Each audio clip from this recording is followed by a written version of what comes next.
Ողջույն իմ շատ սիրելի հետևորդներ, հիմա շատ եք զանգում, ասում եք անտուրում եմ ստացի, ինչ անեմ, նախ ուրախացեք, որովհետև սա ամենահեշտ պահվող եւ ամենաերկար ծաղկող բույսն է,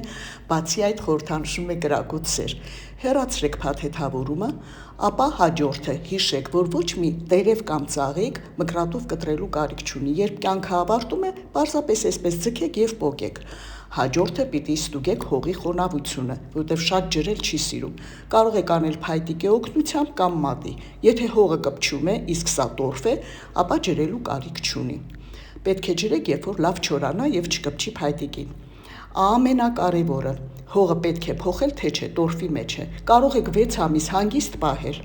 իսկ դրանից հետո վերցնում եք ոչ շատ մեծ ծաղկաման, նրանից 2 մատ բարձր եւ լայն,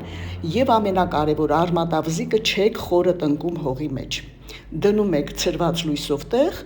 այսքանը, իսկ ավելի մանրամասը կպատմեմ հետո։